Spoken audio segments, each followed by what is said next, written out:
Hello, friends. My name is Eric Cloward, and welcome to the Stoic Coffee Break. Stoic Coffee Break is a weekly podcast where I take aspects of Stoicism and break them down to their most important points. I like to pull in ideas from different sources, different philosophies, modern neuroscience, psychology, whatever I think will help you to become a better thinker, because I believe that if you can think better, you can live better. And in today's episode, we're going to be talking with... Actually, I'll have you pronounce your name because I don't want to mispronounce it. Louisa Swaden. Louisa Swaden. Okay, I wasn't sure if it was That's Swaden or... Okay, Oh, good. no. So, Thanks for asking.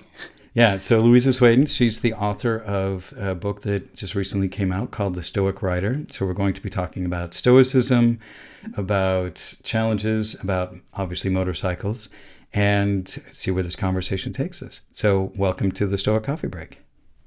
Thank you very much for inviting me, Eric. Thank you. So before we hop in, since you know yourself better than I know you, go ahead and introduce yourself to my audience. Okay, well, I'm Louisa Swaden, and I like to ride motorcycles. And I've very recently brought out a book, and this is a culmination, really, of a few years of thinking about Stoicism and motorcycling. And the realization that so many aspects of motorcycling also relate to aspects of Stoic thought. For example, movement and discipline and focus. And that all occurred to me.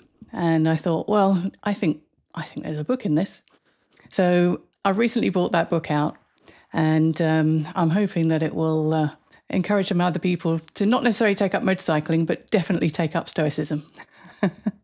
Nice. Yeah, I kind of have given up motorcycling. So I got my license probably about 10 years ago, maybe a little bit longer than that, and rode for about 2 or 3 years. But I found that bike was kind of intimidating. It was a little bit, I think it might have been a little bit too big for me, but I have short legs. I'm only about 5'7", so, but I have a long torso and short legs, and so it always felt like it was just over encumbering for me. And I always just had that fear that one of those days I wasn't going to be able to handle the bike and ended up putting on my leg or something like that. I did pop my wrist out of joint pretty badly at one point, so when I popped the clutch on it, and that was uncomfortable. Plus, I decided that I'd rather ride on a bike that weighed a lot less than I did. So I ride my carbon fiber racing bike, and that's kind of my my road bike, which... Well, I think a lot of the principles are the same. Philosophy and movement, I think, go very well together. You're in the world, you're experiencing nature, your focus is there, your control is there. So it's not so different. One has an engine, one doesn't. One has your legs, but I think the principles can easily be applied to cycling as well anyway. So yeah, I think for me, probably one of the most interesting questions I had, and I think you might kind of relate to this, was that somebody asked me once why I loved going out and cycling and, spending 3 or 4 hours in the hot sun, pressing along and riding through the mountains and stuff like that. And I thought about it for a minute, and I said, I kind of want to see where my edges are. I want to see where that limit is of where I can push myself. When I wrestled in high school, it was that same kind of thing, because wrestling practice was just brutal. And oftentimes you would come to a point where you thought, I can't do any more. And coach would, okay, let's do this. And you're like, I can't do this. And then you do it and you're like, oh, I did that. Okay, I thought my line was here, and it was really that much further down.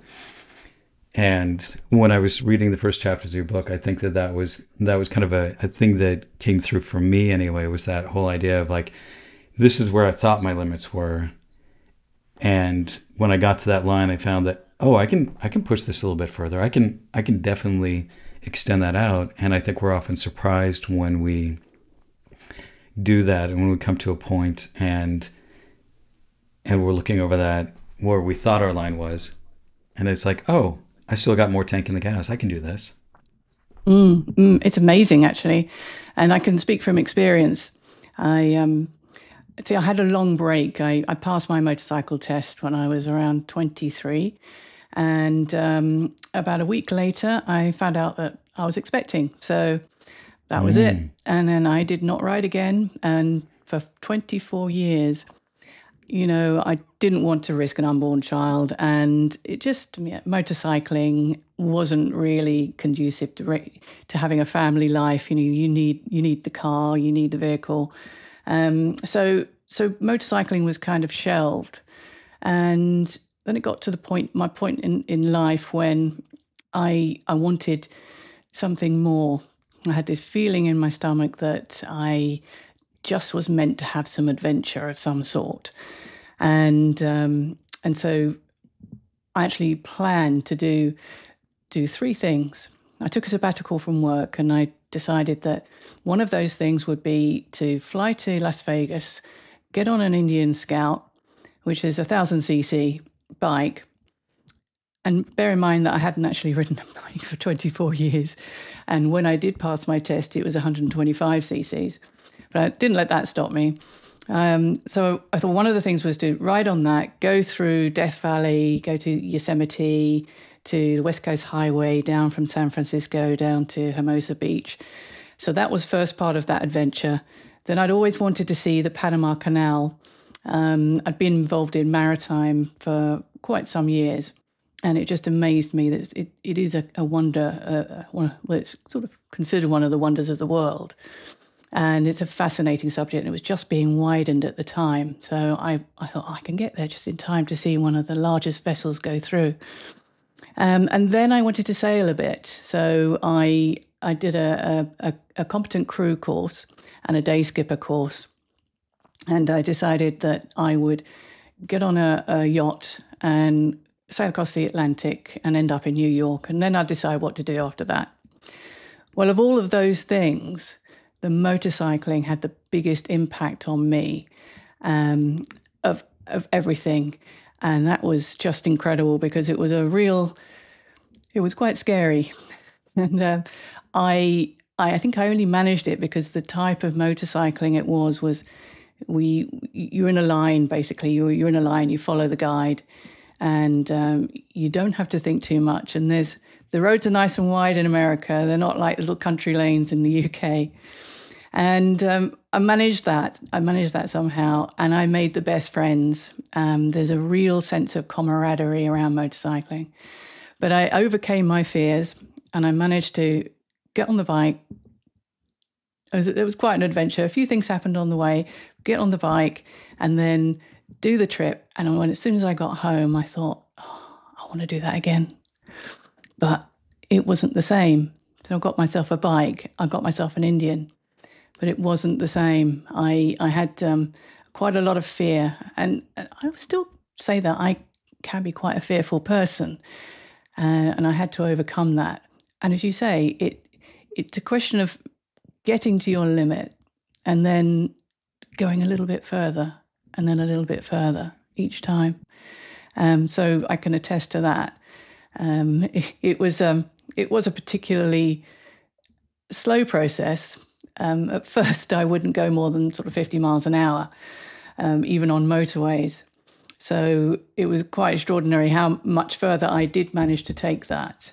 And that's a lot of the thing I write about in the book. It's about how you can get to that point where you exceed your own expectations. And I ended up doing land speed records and land speed racing on Bonneville salts and on sand. So there's that's an example of how you can actually push yourself to go from going 50 miles an hour to over 200 miles an hour.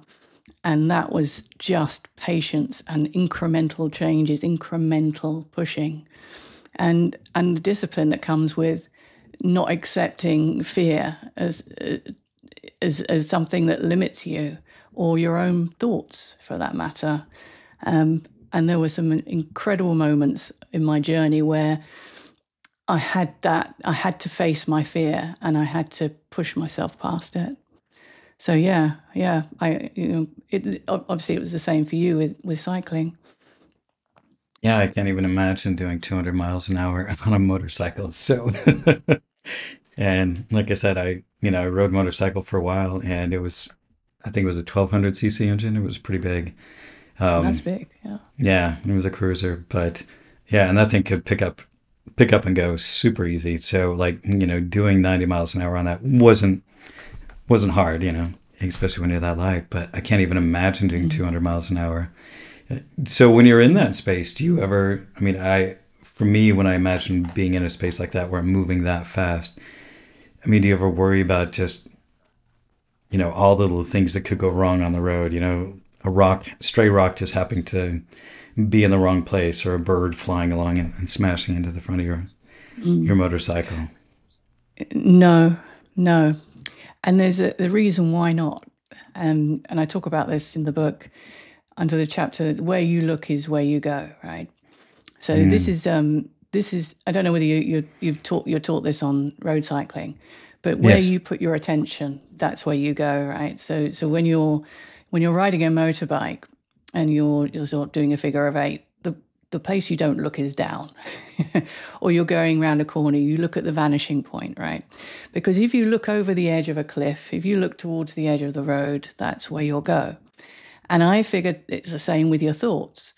So if you start thinking of all the things that could go wrong and looking for those things, then all of a sudden your attention is drawn away from the moment. Your attention is drawn away from success, if you like, and all of a sudden your mind is picturing all of these scenarios, and you're going to start to feel stiffer, and you're going to start to slow down, I think. So I tend to be quite careful with my thoughts. And to be honest, when I'm riding the bike, I think a lot of people will say this, it's a very calm experience. Hmm. Um, it's I think there's a certain stillness in motion. And I know Bruce Lee talks about this. It's another one of my heroes. Bruce Lee talks about this, the stillness in motion is the absolute stillness. And I find that when you're going very fast, in particular, it's the stillest I've ever felt.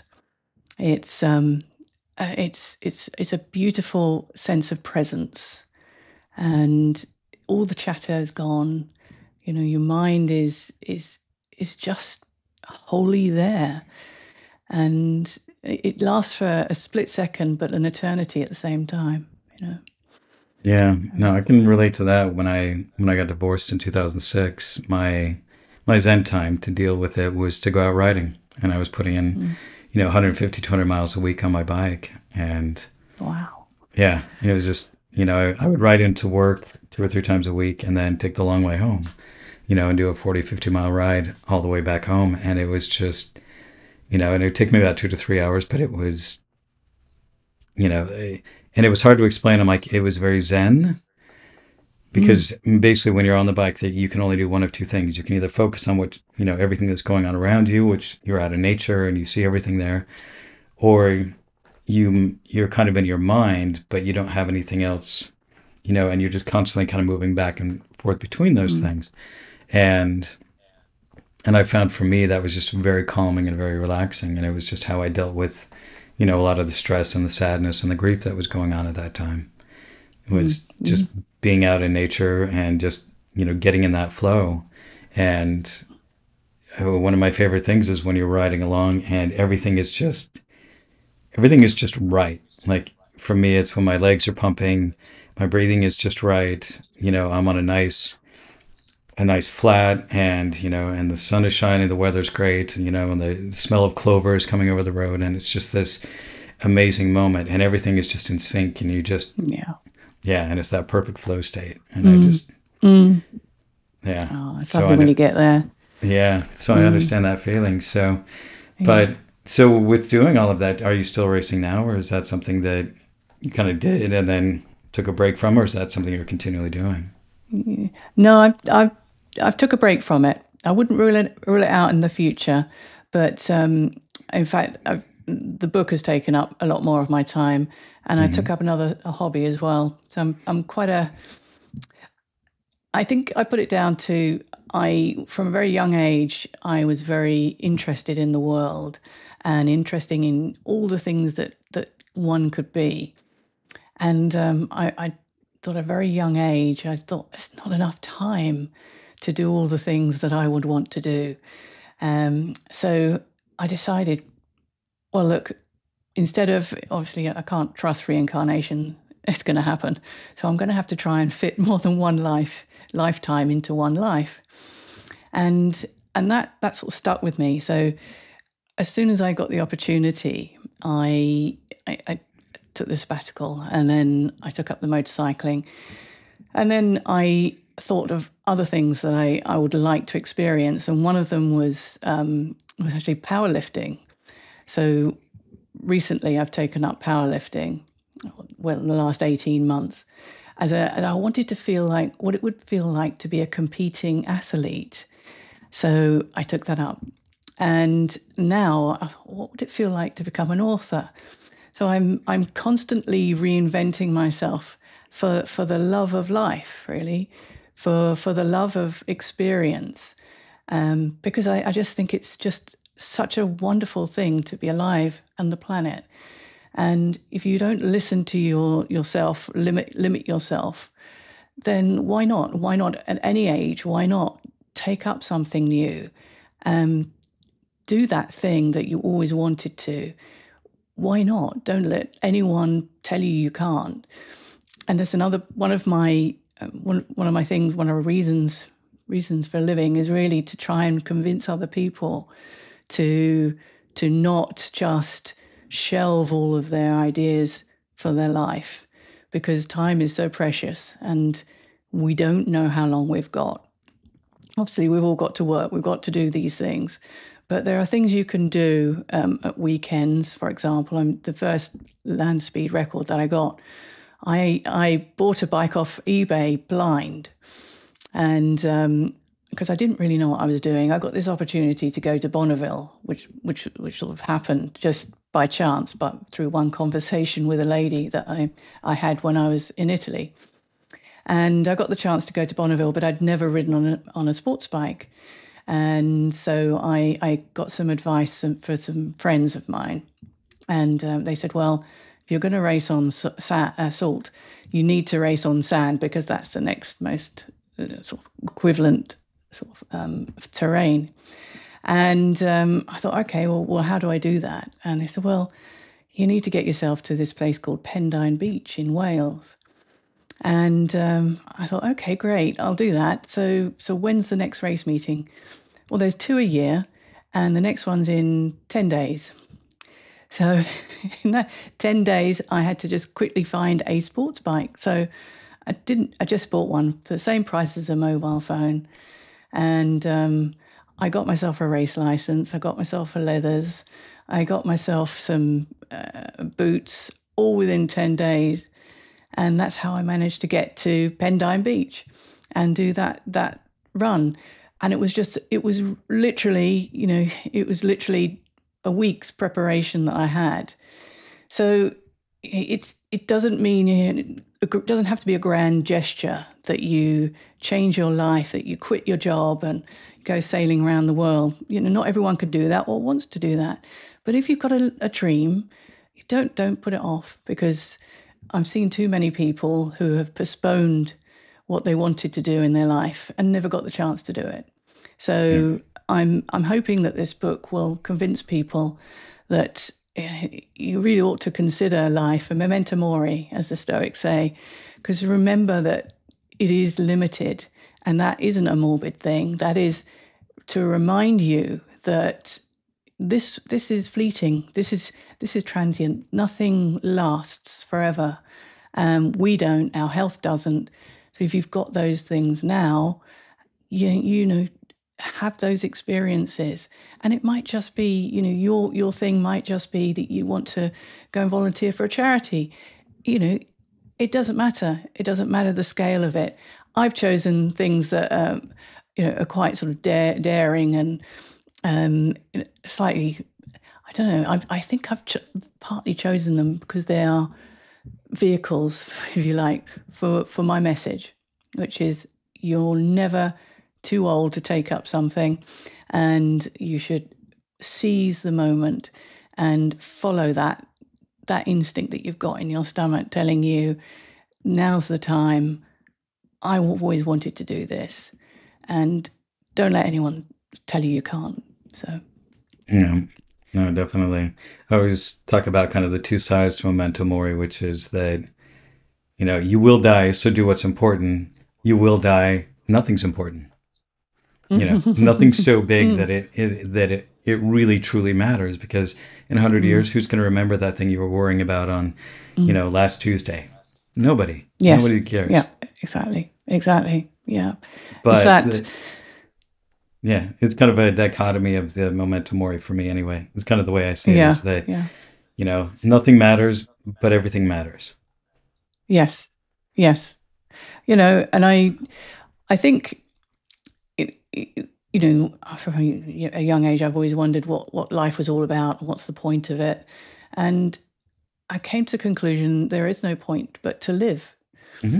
And there's no point in trying to seek something outside of what you have already here. What you seek is here, and live, Yeah, I think it live. was Alan Watts had a great speech on that, where he's just like, the secret to life is just to live. That's Mm, it. mm, You don't worry about being a good human being. If you are living, you are being a human being. There you go. mm. And I was just That's it. like, Your life's purpose. There you go. exactly. And Tick that one off. yeah, and I Mm, appreciate it. I always appreciate his kind of matter of factness about things like that, where it's just like, we overthink things sometimes. Sometimes the simple answer is just, it is what it is. And yeah, but I think the Stoics, that's part of it. What drew me to Stoicism was that there was so much of it that is just about not worrying about all the highfalutin things, but much more about the practical, in the now kind of things. And mm, virtue, and that if you can live this way, then you will find happiness, and stop. And it's boiling everything down to the fundamentals. And for me, that I think that was kind of the main draw from that, was mm, that, mm, it was, I kind of joke around with people that it's kind of like a good religion, but without all the rules. It's all the good yes. principles, and there's no dogma on top of it. You don't have to believe Yeah. in something Yeah. that doesn't make sense. You take these principles and you prove them out, and you find that they actually do work. So I They guess, do. They do. how did you find Stoicism? What was it that drew you to it, and what was it that introduced you to it? I think I've always been interested in philosophy, and I think it's to do with the fact that Stoicism, in particular, has reason as its sort of core. It's a reasonable philosophy. It makes sense. It makes perfect sense. It's logical, and the way of looking at the world, the lens that Stoicism provides, just brings everything into clarity for me. Obviously, I'm very interested in all philosophies. Existentialism as well, but they're very tangential. They're very much overlap, and Buddhism and overlaps as well, and all of these things just made sense to me. It helped me through my life, and like any human being, I've had my share of ups and downs, and the thing that really has helped is becoming aware of myself, my thoughts, and realizing what's in my control. And that's an awful lot. In fact, it's everything. If people can be put into concentration camps and overcome, if people can be to that point where they're in such dire states but actually content because they control their reaction to their environment, I mean, there's immense power in that, isn't there? And I think you can overcome anything when you apply that framework to your life, whatever is happening. There is a certainly, I found, a source of great comfort in rationalizing that you're choosing to have this reaction to what's happening, and because of that, you can choose to have a different reaction. Obviously, it's pretty hard sometimes. Our emotions are just like gorillas with wrenches, you know. And great if they're doing what they're told. Pretty drastic if they're not. They're very powerful, and that's because we're human. We were made to have these emotions. Emotions are our friends. We've got to understand what the reason is for these emotions before we act on them. But it's. I've always found that I can calm my emotions if I catch them quickly enough, and I use the Stoic framework, and then I think, oh, hang on, what's that feeling? That's a pretty bad feeling. Why am I having that? And I always pick back a layer or two or three or four, and then eventually you get to it, and you say, well, was that in my control? Does it matter what they think about me? No, not really. So everything's okay. Yeah, pretty much. Okay. Yeah. So I guess, it came from a love of reason and a love of inquiry. And I find philosophers often have two or three other disciplines which they're very interested in following. One's psychology. I know that was also always an interest of mine as well, and evolutionary biology. And it all came down to, why do we do what we do? Why do we think what we do? And is there a better way? And I think those three things. And I think psychology for me is, how do you understand the tool that's measuring itself? So that's why I always thought, well, how do I know? How can I trust myself? Oh, why am I thinking that? And I'd look at it from behavioral perspective, but also a biological perspective. What is it in my head? What are the particular structures in my head? Why am I behaving like this? And I know I'll never have. I know nothing. I know, like the Stoics say, I know nothing. But it's nice just to uncover a tiny little fraction of your world and understand it just a little bit better, get a little bit of pleasure out of that. And if not the world, then yourself. So yeah, it gives me great pleasure, Stoicism, the way it frames my existence on this planet and the way I can see things in a different way, and hopefully share that with other people as well. Mm-hmm. No, agreed. And for me, it's kind of the same thing of like, once I finally studied it, it was like, oh, this makes so much sense. It's like you were saying, psychology feels like it's kind of in the moment thing, but philosophy, and especially Stoicism and, like Socrates and stuff like that, it's more of the meta portion of that. It's like you're able to step up above and look at not just, this is what I'm thinking, but this is what I'm thinking, and why am I thinking that? What was the root of that? And being able to dig Yeah. down deeper into that. And while I think psychology is good for, managing the day-to-day type of things, I find that philosophy, I guess the best way to put it, is kind of like, psychology is like decorating the inside of your house. Philosophy is like moving the foundation around and setting the foundation the way that you want. It's harder work, but it makes your house much better than just, oh, look, we put something pretty up. We painted these colors really nice. Yeah, it's like, but if your foundation's weak, it doesn't really That's matter it. how good the walls are if it's, tipping on the side. So, Yeah, yeah, that's a good one. I not thought about that. Yeah, I like that. Yeah, but yeah, yeah, and I found for me, yeah. again, it was the rationality. It was when I finally understood the dichotomy of control and had that light bulb moment of like, oh, wait a second. So emotions aren't just something that just happen, but there's always a root cause of that, and some of it's going to be uh, stimulus that happens, but a lot of it is going to be Mm. judgments that are both conscious and unconscious.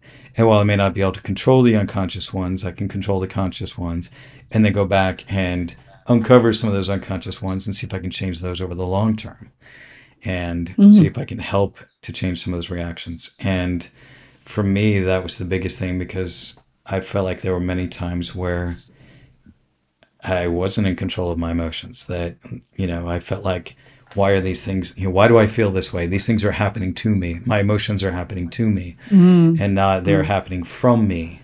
And that was a Mm. very big, like, aha moment for me.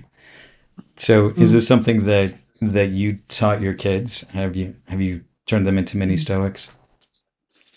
Um, I wouldn't say that. um, my kids, I must have used metaphors all my life with them. I think they're pretty grounded. I think they see the world as it is, but they're very different characters. I've got two daughters, and they're very different characters. It's almost like you take one half of my brain and the other half of my brain. I've got a sort of a more emotional and a very rational one. Um, and I kind of it's split into two children, and they're both amazing kids, but they're not. I don't think they're so interested in philosophy, but they do have a good appreciation and an understanding of the world and motivations of people. So yeah, we don't talk philosophy, but although I try, I'm trying to get them to read my book.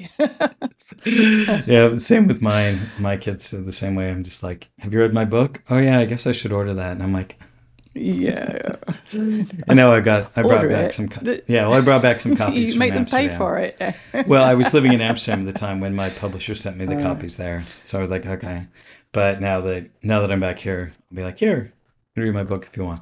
But yeah, mine are kind of the same way. One who is definitely more emotion driven, um, and the other one is a natural stoic and just very like rational, very thoughtful. Has a good understanding of when people are acting out a certain way, rather than being reactive back. It's always a, huh. I wonder why they're acting that way. I wonder what's going on in yes, their head, yeah, and that's just yeah, the way that he naturally yeah, is. yeah, yeah. And That saves it's a lot of grief, doesn't it? Because you're not yeah, personalizing their behavior, as something against you. I think that's a fabulous thing if to teach your kids to say, just to question everything and not jump to that conclusion that if somebody hasn't texted you back or if someone feels off today, that it's your fault. We tend to internalize that and look for blame and then, indignation or whatever because they didn't do something that we expected of them. Again, it's setting expectations is what would somebody call it premeditated resentment. yes, Um, yeah, yeah. I always say and it that. is. So, Yeah, I mean, my saying is always, failure is just simply missed expectations. And who sets those yeah, expectations? exactly. Yeah, And so if yeah, you're mad at something because it failed, well, who was the one who set the expectations of what it should be? yeah, Whereas if you yeah. can look at something just for what it is, and you know, that it's always just your choice of whether or not to be disappointed, your choice of Mm, whether to have these expectations in the first place. Now, that doesn't mean mm, you should lower your standards, because standards and mm, people confuse standards and expectations all the time. mm, They're like, well, I, mm, I expect things to be like this, and it's like, no, you have standards of of what you will and won't accept, and which a standard is also a boundary. But your mm, expectation should never be something that is out of your control, and mm, and that mm. definitely includes Yes. other people. Oh my goodness. Yes, absolutely. Yeah, and just to imagine that. Well, there are a million reasons why somebody is acting the way they are, and they might not have anything to do with you. So why waste your energy on coming up with scenarios where it's all your fault? But human beings are the way we are because of evolution, right? It's you always forgive. You always have to forgive yourself for perhaps acting rashly or emotionally, because that was a survival instinct. And we really wanted to be liked by people because to not be liked was close to death, really. If you're in a hunter-gatherer situation and you're in a group, and all of a sudden they turn against you, where's your next meal coming from? Yeah. Yeah, So we have it hardwired into us that we have to make friends and we have to be liked. So it's one of those things that if your mind wants to jump to the conclusion so that it can fix that problem of not being liked. So why were they like that to me? What did I do? What did I do?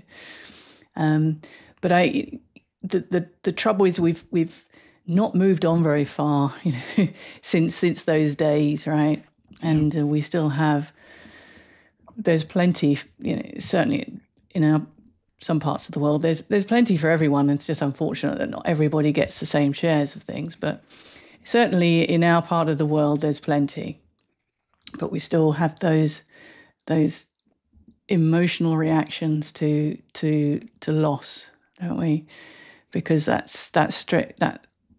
stimulates the amygdala, and you get fearful and afraid that means isolation, and isolation is just, that's the end of you. So, but I think in the modern times we are now able to stop that, and that's the mindfulness of meditation, or just mindfulness.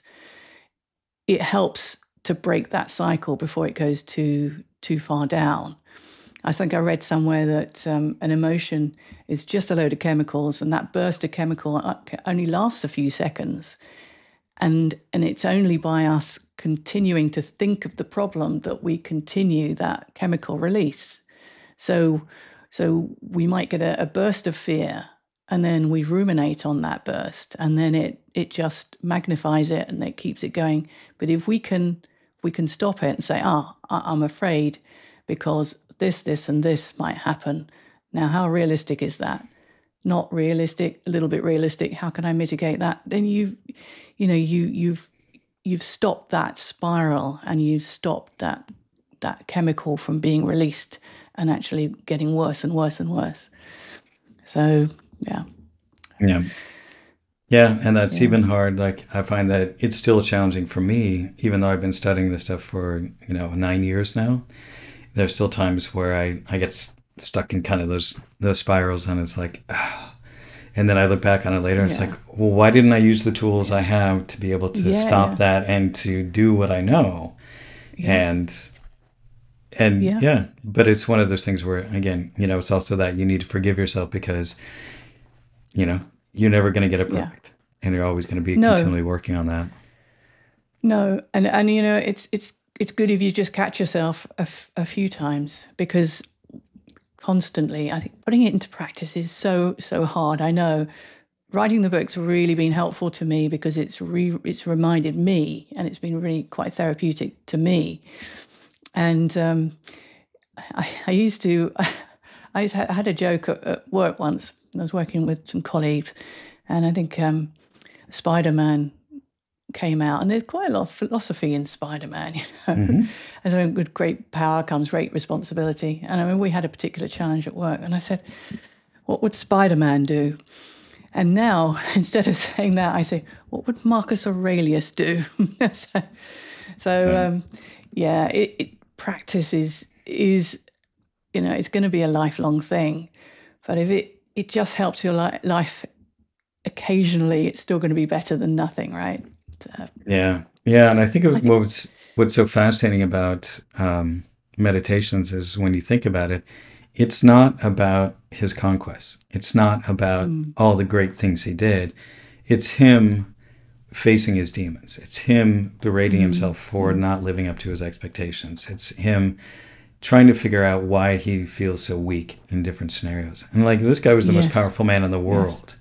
Yes. And so I found it interesting, because I had a podcast episode a couple of months ago where I talked about how I'd been struggling, and that I just had a couple of weekends, especially one weekend, where I just felt incredibly depressed. Just no energy, no motivation, nothing. Like, I could not get myself to get up and do anything. So I just basically just sat around watching Netflix all weekend, and finally, after 2 days, it kind of like seemed to subside a little bit. And they're like, you're weak. I'm unsubscribing, because weak minds make bad decisions. And I'm like, well, then you must hate Marcus Aurelius, because he had so many times where he's like, why did you fail so badly? Why are you such a terrible person? And it's like, but it wasn't him berating himself per se. It was him just trying to get to the core of why he wasn't living up to his ideals.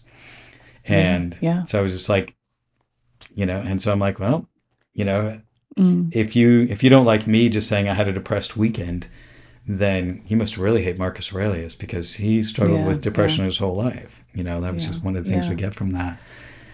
yeah, yeah. No, when he, Marcus realized that true strength in power was in your own mind. So he said you have power over your mind, and if you can harness that, then that is the true strength. Yeah. So obviously he just felt that he like was a human being like you and I. We do have bad days, and we will always have bad days, but it's our challenge to try and not make them as bad as they could be, but also accept, we are at the mercy of our biology, and that weekend could have just been a change of diet, or just a change of body biorhythm. And I think sometimes you just got to give in to that and just say, well, look, I'm not feeling great. I'm not going to put too many demands on myself. I'm going to sit down and I'll put a limit on it. And the weekend, whatever, and then I will get up and do something, because I always find that doing something gets you out of the funk a bit. Movement is, for me, is it certainly gets the body dynamics start to change, and it gets you out of your own head. I think when your environment is changing around you, and that's possibly why I'm attracted to motorcycling so much, because you are in the world, you're not in your head, and the experience of being in the world is so natural to us, to experience the wind on your face and the sun on your face, or the rain, and to hear the birds. This is what's so different, about I can go long distance on a motorbike, but put me in a car and 30 minutes down the road, I'm thinking, oh, I just want to be finished. When are we going to be there? But Yeah. on a motorbike, it's 7-8 hours and you arrive energized, and it's because you've been out in the world, and you've done your job of living. You've experienced being alive, and that I just don't get that from inside a glass box. I Yeah. definitely get it on a motorbike. No, I And can totally. It's funny that you mentioned this, because it reminds me of a conversation I had with a friend of mine about 2 weeks ago. I went down to visit him in Southern Oregon, and he was showing me around his town and stuff like that. And because I've been there a few times, but just for a weekend or two, and he was just and he said, it's interesting talking with you and pointing things out. It's like, because it's bringing more focus to it, I'm noticing things that I drive past every day, which I don't usually notice. And I said, yeah, I totally understand that. I said, that's the same way how it feels for me, the difference between driving in the car and riding my bike somewhere. It's like I can ride in the same neighborhood, same streets and everything, and on a bike, it's a totally different experience. 100% different experience, because I'm exposed to everything that's going on around me. There's not these barriers around. And yeah, and also because on a bike you can take all kinds of different paths that you can't in a car, and other yeah. things like that as well. But yeah, you feel much more connected to everything around you than you are in a car. That separation, it's pretty stark. I think we do suffer quite a bit from being isolated from other people, and the experience of living. And you think about, especially as I worked in an office for most of my career, and it's such an alien environment, isn't it? To be in a box with the hum of machines, and to sit at a table and to keep your head down, or to look in a screen. We're doing that for a third of our lives, and it's not how we were built, was it?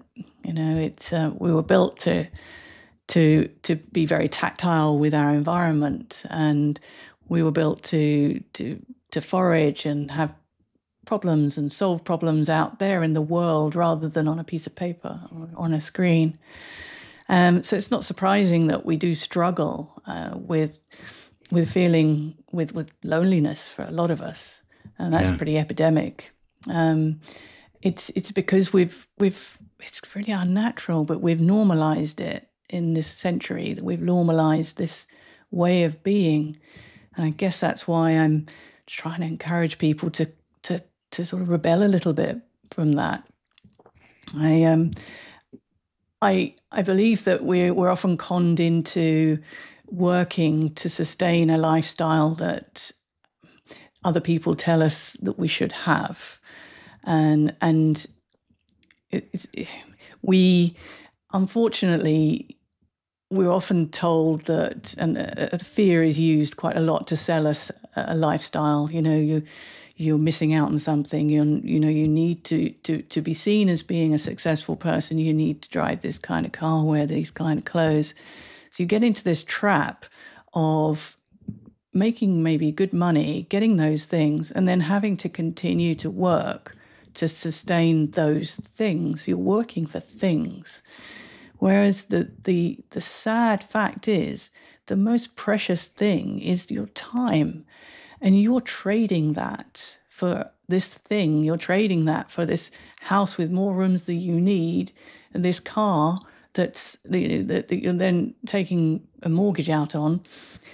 And I just think that's so sad. I think that it really gets to me that people are trading their lives for material things instead of experiences, because they're not going to be fulfilling.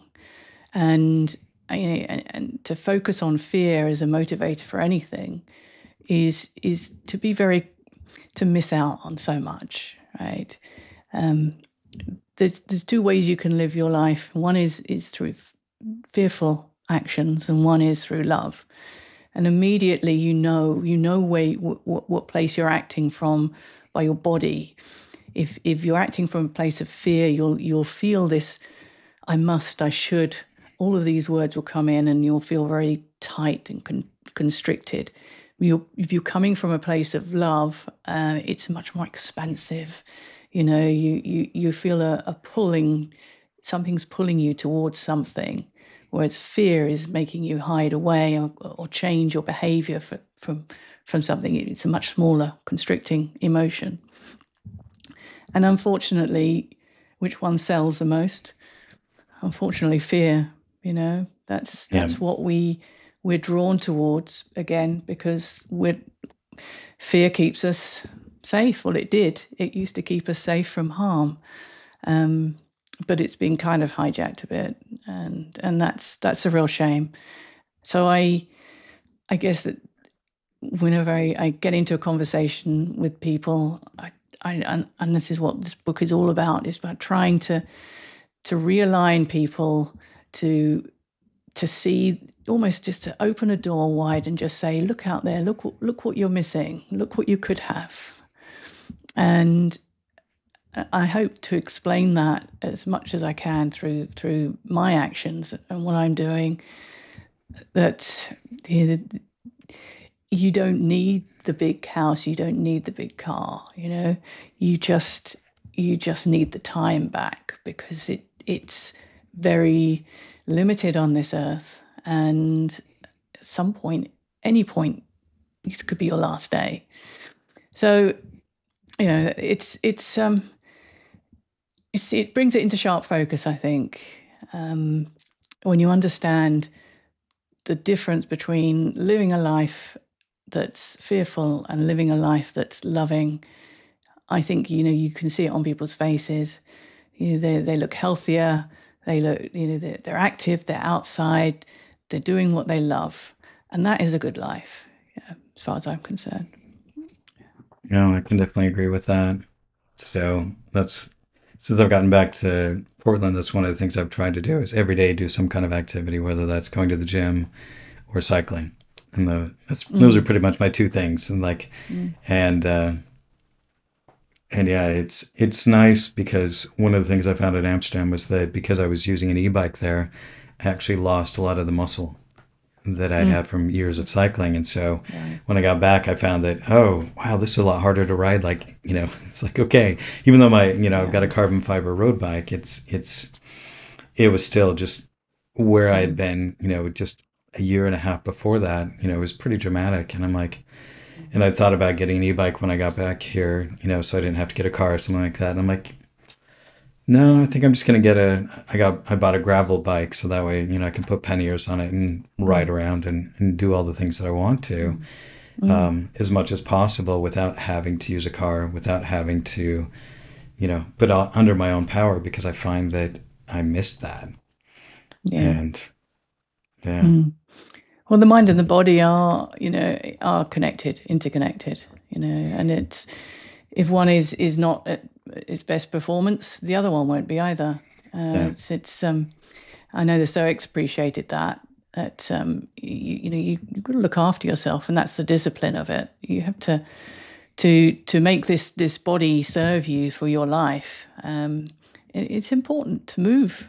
We yeah, need to move in this world. absolutely. So, and you So, mentioned powerlifting before. Is that something that you're actually competing in, or is it just something that you've taken up as your current hobby? well, I always have, unfortunately, have to have a goal. And last January 24, I came up with this idea that I wanted to compete in the British National Championships. And this is coming from someone who never competed in powerlifting before. But I thought, no, this is something I really want to do. I think partly because setting that goal, I knew I'd stick to a good regime. But also, the powerlifting itself is very good for all sorts of other discipline in your diet, nutrition, and focus on getting to the gym certain days of the week. I've been much better. I've drunk much more water, and I started to really watch what I was putting inside my body. So that all contributed to me actually getting fitter and fitter. And in fact, only 3 weeks ago, I did compete in the British National Championships. Nice. Yeah, so I fulfilled that goal. I'm still slightly on cloud nine that I got there because it was hard work, Oh, I'm sure. and yeah, I'm not I'm not. I wouldn't say that I'm naturally good at sticking to things, and that's why I'm so proud of it. Really, because I got myself a coach, and she kept me on the line, and he said I chose my line, and I stuck with it, and I'm so pleased with myself that I did that. Yeah, it's just another thing that Stoicism has helped me with, the focus and paying attention. It all just came together, and yeah, and I love it. And I'm going to continue doing it. The competing is really hard work though, so I might just end up just keeping fit rather than carrying on with that. Yeah. I might find another project, but yeah, no. But again, One more thing to it's fill your time. Stoicism. Yeah. Yeah, and it's not that it's not that I'm fanatical about keeping on finding something new, do this, do that, do this, which it might come across like I am. I know there'll be a time when just walking the dog will be enough. I get a great deal of pleasure from walking my dog anyway, and I kind of think that that time, it may be only a couple of years away, 3 years away, when that's all I'll want to do. I'll just want to walk out there, think about life, maybe carry on with the writing. But all of these things that I've done, they're just, I've just felt a yearning to do those things, I think just to see what's possible if you just keep saying yes to life. And by doing them, maybe encourage other people as well to take that attitude that, well, you know what, if she can do it, I can do it, because I maintain my averageness to everyone. I am just other people, but I'm just chosen to keep saying yes and see where it goes. So, Yeah. No, I agree. I think consistency is probably one of the biggest.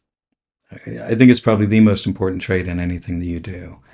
It's that ability to just put the work in day after day. And it's hard because we want that instant gratification. We want that, like, oh, I put in a big amount of effort here and I just want the reward and done. yeah. But, like with all things, it just consistently doing the thing is what's going to be a much higher predictor of actually accomplishing the thing.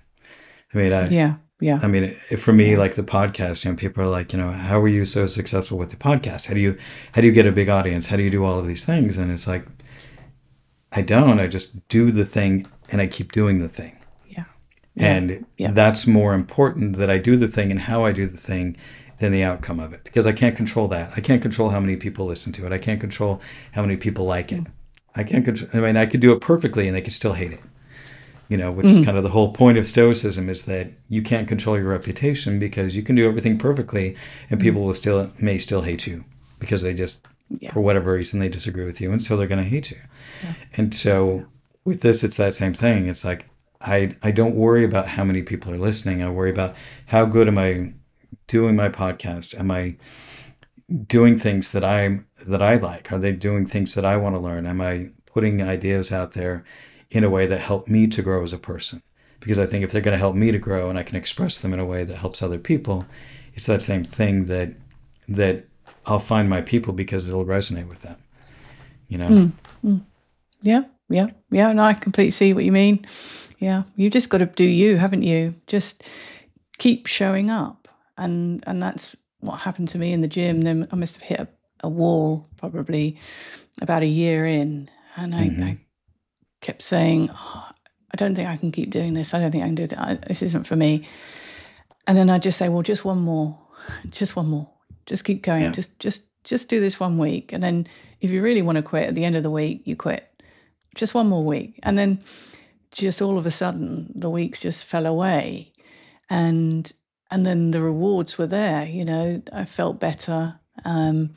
I just felt better in my whole body, more energy, I eating so much better. It And then all of a sudden you think, actually, it was all worth it, and I don't want to stop now.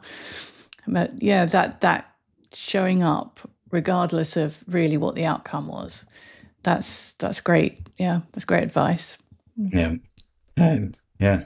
And that obviously it showed. I noticed when you first came on the screen, I noticed the muscle tone like right here, and I was like, oh, Mhm. I guess she goes to the gym. Then you mentioned powerlifting. I'm like, nailed it. There you go. Yeah, yeah, yeah. No, So well, even under your sweater, I can you're showing up well, well. it's really important, I think, to keep your strength, especially as you're getting older. You know, ladies, we lose our estrogen, and that's responsible for bone density and muscles. So if you can replace that by going to the gym, it's really great to go into your 60s and 70s and 80s with still strength. Yeah. I and powerlifting does actually attract quite a lot of ladies post 60, 70, because it's it's it's structured so that it's age and weight. So this is why anyone can just start powerlifting. You get the masters categories, sort of over 49 to 59, 59 to 69, 69 to 79, and you get people just starting the powerlifting in their 60s and 70s, and why not, and competing. So, I only started 18 months ago, and I've got a Welsh record in deadlift, and I got a silver medal at the British National Championships, and that's just 18 months of work. So, if I can do it, anyone can do it, and any age too.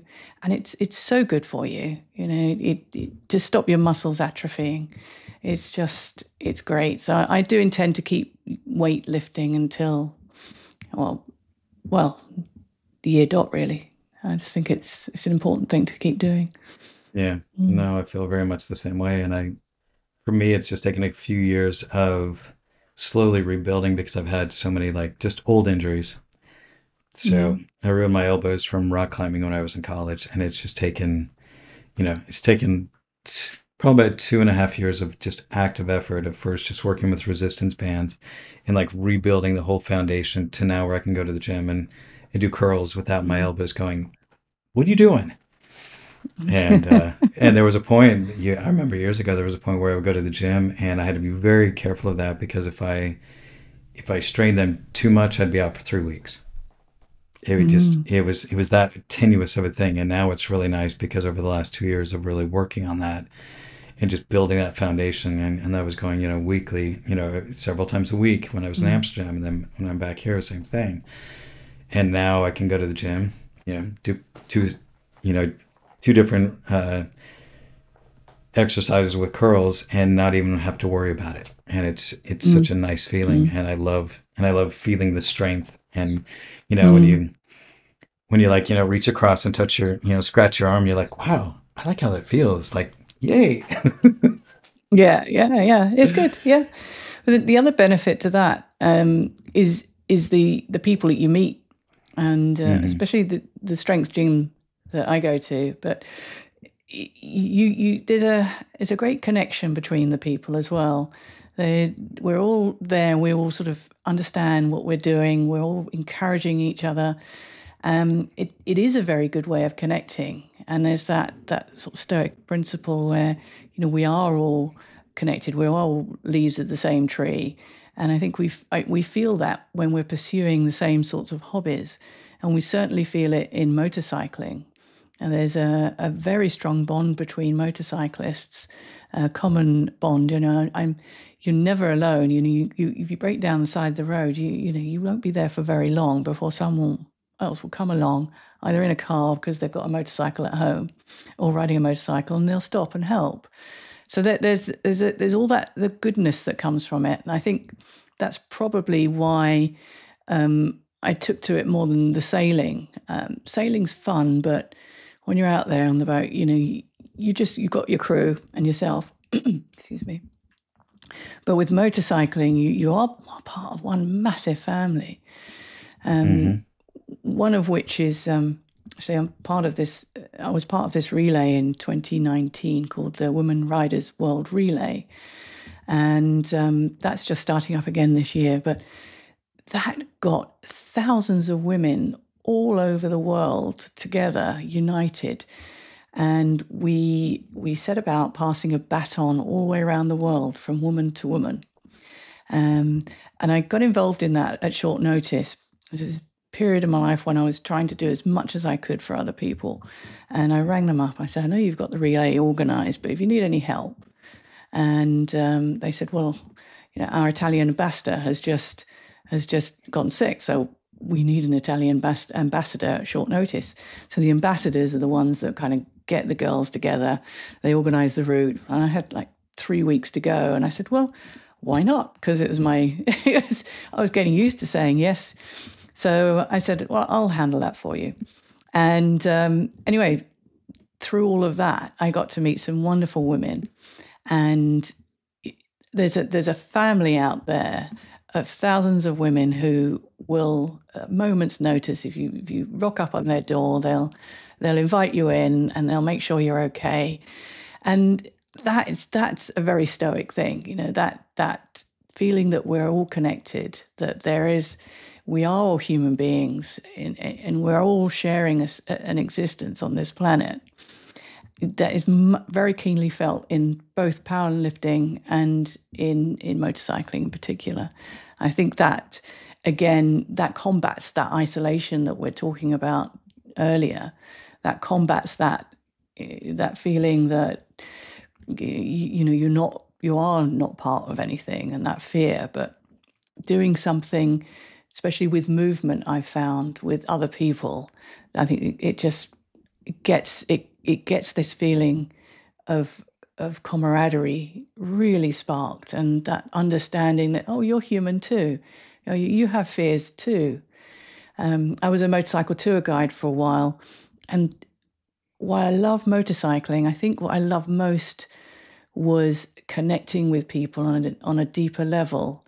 Because once you get on a bike, and people sometimes return to motorcycling and they book the tours, and they are quite nervous perhaps when they start. And if they're not nervous about the bike, they're perhaps nervous about these people that they're going to spend the next 2 or 3 weeks with. And you see them change over that period. You see the humanity come out. Oh, you're nervous. I'm nervous too. Are you? Yeah, I'm nervous. Oh, okay. And all of a sudden the barriers start to drop, and we see each other. We see each other on the road, and we help each other, and that's missing. it's brought into sharp focus when you see it again, when you see it happening around you. And I have made the best friends in the shortest amount of time. You can work with someone for years and not know them, but you go on 3-week tour to Morocco, and you share your worries and your concerns, and you go a little bit deeper and you share your vulnerability, and all of a sudden, you are at this place. You're catapulted into deep and abiding friendship. And everyone, pretty much everyone I've met and I've been on tour with has gone through a profound understanding of and an appreciation for each other and humanity. So that, for me, it's just wonderful to see that happen. Pretty much every time that happened. Nice. Yeah. Kind of sounds like Burning Man. I'm just kidding. Yeah. Do you find that on road cycling? Is there a camaraderie? Oh, absolutely. When I'm out riding along and, another cyclist is riding and, we're all kitted out. They're just like, it's like, yep, and, I've had times where, I've gotten a flat or something like that. Somebody pops up and, rolls up like, hey, you need help with that? And usually I'm set, but, it's been really nice.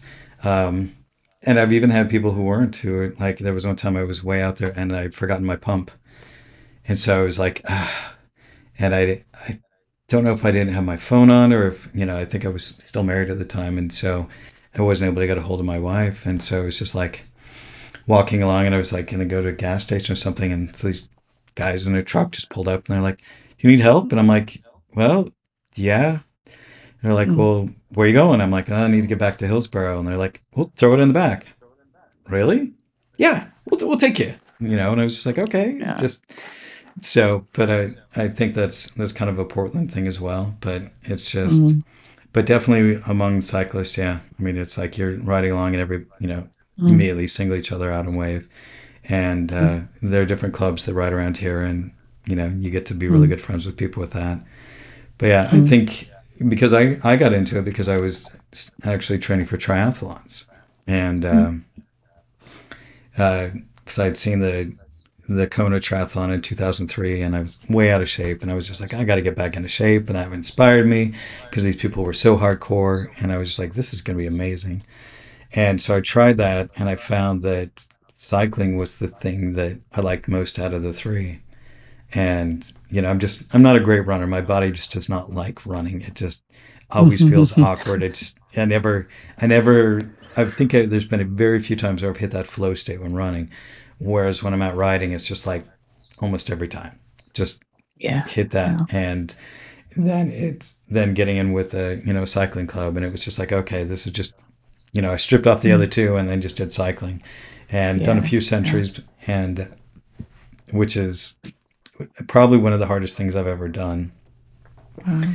So basically like 6 hours of riding in very hot weather, over Wow. all sorts of terrains. Yeah, it's wild. Very rewarding, though. It is, and I remember when I got done, I was just like, I've never felt so blissfully, like my body, the endorphins and everything, but so exhausted, like I could just go lay down next to that tree and fall asleep. But I also feel pretty incredible at the same time, and then Yeah. obviously slept well that night. So Yeah. I think anything physical that we share with other people, I think it tends to strip away that veneer of them and us. I think that separation, because we all do struggle, but we tend to hide that. It's a sign of weakness. But when you see it automatically, there's an empathy that comes through, and then I think you realize that, hey, you're just like me, and I get it, and then I believe innately that we're all pretty much in the goodness of people. I think there's a yeah, much more goodness than perhaps you're led to believe.